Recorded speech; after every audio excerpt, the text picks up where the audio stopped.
اگر کسی بھی شے اور کسی بھی انسان کی محبت اللہ کی محبت سے بڑھ جانا تو دور کی بات ہے، برابر بھی آ کر ہم نشین ہو گئی، بیٹھ گئی، تو یہ شرک ہے۔ والذین آمنوا اشد حبا للہ، جب تک اشد محبت آپ میں اللہ کی نہیں ہوگی، اگر کوئی اور شے محبوب ہے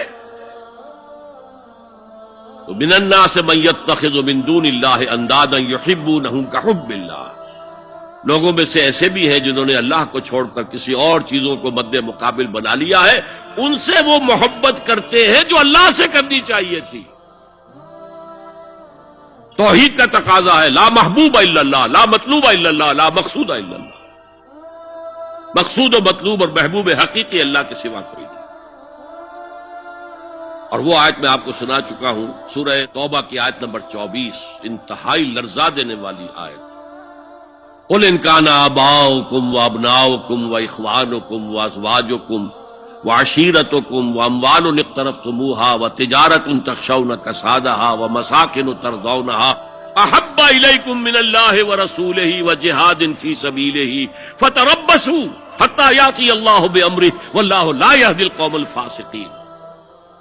اے نبی، ان کے کان کھول دیجئے، اچھی طرح سنا دیجئے کہ اے لوگو، اے ایمان کے دعوے دارو، اگر تمہیں اپنے باپ، اپنے بیٹے، اپنے بھائی، اپنی بیویاں یا بیویوں کے لیے شوہر اور اپنے رشتہ دار اور اپنے وہ مال جو بڑی محنت سے کما کر کھتے بھرے ہوئے ہیں اور اپنی وہ تجارت جس کی کساد بازاری کا تمہیں اندیشہ رہتا ہے مندہ نہ ہو جائے، اور اپنے وہ محل، اپنی حویلیاں جو تم نے تعمیر کی ہیں اور بہت تمہیں محبوب ہیں، انہیں خوب فرنش کیا ہے، اگر یہ 8 چیزیں محبوب تر ہیں اللہ سے اور اللہ کے رسول سے اور اللہ کی راہ میں جہاد سے، تو جاؤ دفعہ ہو جاؤ، وہاں بیٹھ کر انتظار کرو یہاں تک کہ اللہ اپنا فیصلہ سنا دے، اور اللہ ایسے فاسقوں کو کبھی ہدایت نہیں دے گا۔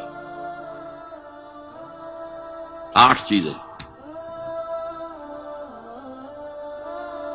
اقبال نے بہت خوب کہا ہے، یہ مال و دولت دنیا، یہ رشتہ و پیوند، 5 قریب ترین رشتے آ گئے، باپ، بیٹا، بھائی، زوجین اور رشتہ دار، رشتہ و پیوند یہ جوڑنے والا۔ اور مال و دولت دنیا کی 3 شکلیں آ گئی۔ دولت جو آپ اپنی بیلنس شیٹ کو دیکھ دیکھ کر آپ اس میں خوش ہوتے ہیں، اب ہمارے ایسٹس کی یہ قیمت ہو گئی ہے اب، اور وہ مکانات جو آپ نے بنائے ہیں بڑے محبوب ہیں، اور ایسے بنائے ہیں، قرآن مجید میں آتا ہے ایسے بنا رہے جس تمہیں ہمیشہ رہنا ان مکانوں کے اندر، اور وہ کاروبار جن میں تمہیں اندیشہ رہتا ہے کہ کہیں کساد نہ ہو جائے، کوئی ڈپریشن نہ آ جائے۔ یہ 8 چیزیں، یہ مال و دولت دنیا 3، یہ رشتہ و پیوند، بتان وہم و گمان لا الہ الا اللہ، یہ سب وہم و گمان کے بت ہیں جن کی پرستش میں تم لگے ہوئے، ان سب کی پرستش چھوڑو تو لا الہ الا اللہ کا حق ادا ہوگا۔ اب اس اصول کو بھی اپلائی کرنا شروع کیجئے۔ آئیے انڈیویجول لیول پر، دولت کی محبت، اگر آپ کو دولت کی محبت آمادہ کرتی ہے کہ اللہ کے حدود کو پامال کریں، حرام ذرائع استعمال کریں، دولت آنی چاہیے، حلال سے ہو، حرام سے ہو، جائز سے ہو، ناجائز سے ہو، بائی ہوک اور بائی کروک دولت آنی چاہیے، تو آپ کی محبوب حقیقی کون ہوئی؟ دولت۔ یہ دولت آپ کی معبود ہے۔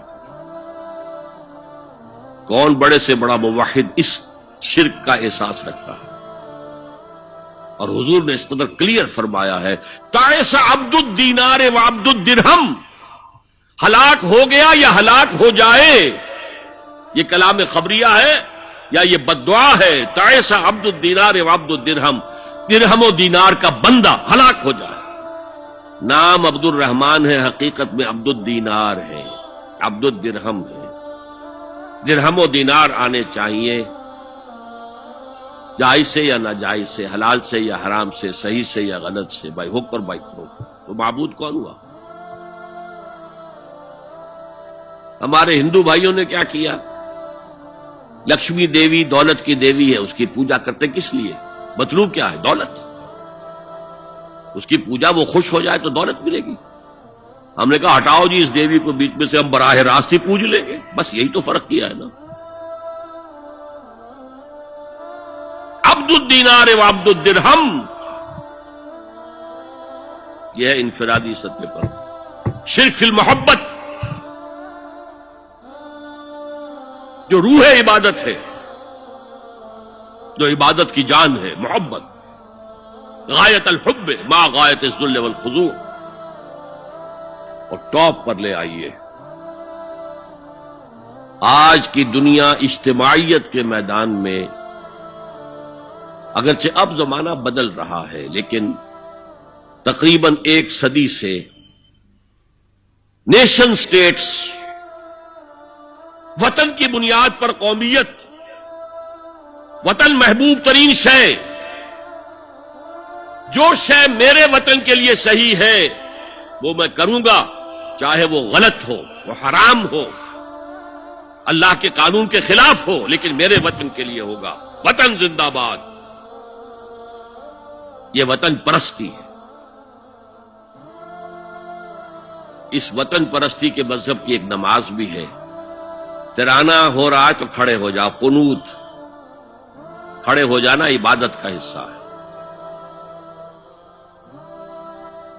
اس کا جھنڈا سلامی دو، یہ وطن کے معبود کے ریچولز ہیں، مذہب وطنیت۔ اسی لیے اقبال نے کہا تھا، اس کو سمجھا نہیں کسی نے بھی، اس دور میں اور ہے، جام اور ہے، جم اور، ساقی نے بنا کی روش لطف و ستم اور، تہذیب کے آزر نے ترشوائے صنم اور۔ آج کا صنم، آج کا بت کون ہے؟ تہذیب کے آزر نے ترشوائے صنم اور، مسلم نے بھی تعمیر کیا اپنا حرم اور۔ ان تازہ خداؤں میں بڑا سب سے وطن ہے، جو پیرہن اس کا ہے وہ مذہب کا کفن۔ خدا پرستی، یہ وطن کی لکیر سے تم اور ہو گئے، میں اور ہو گیا۔ لکیر، انسانیت منقسم، جو تمہارے وطن کے لیے ٹھیک ہے وہ تم کرو گے چاہے وہ اخلاقاً غلط ہو، اور جو میرے وطن کے لیے ٹھیک ہے وہ میں کروں گا چاہے اخلاقاً غلط ہو۔ یہ کون سا دین ہے؟ یہاں تو وطن تمہارا معبود بن گیا۔ پاکستان میں بڑا شور اٹھا تھا جب میں نے کہا تھا کہ جھنڈے کو سلامی دینا شرک ہے، اور ترانے کے وقت کھڑا ہو جانا شرک ہے۔ اور میں کبھی بھی تقریبات میں جاتا ہوں، اقبال ڈے ہو رہا ہے، کچھ اور ہو رہا ہے، میں ان تقریبات کا مقرر نہیں ہوں، لیکن جب بہت زور دیتے ہیں چلا جاتا ہوں، لیکن وہاں ترانہ پڑا جاتا ہے میں بیٹھا رہتا ہوں، میں کھڑا نہیں ہوتا۔ اور اس پر چیمے گوئیاں ہوتی ہیں اخبارات کے اندر کہ میرے نزدیک یہ وطن کی نماز پڑھ رہے ہو تمہارا یہ قنوت اور وطن کا ترانہ، اس میں حمد ہو رہی ہے وطن کی، یہ کیا ہے؟ آج کے دور کا بدترین شرک، شرک فی المحبت۔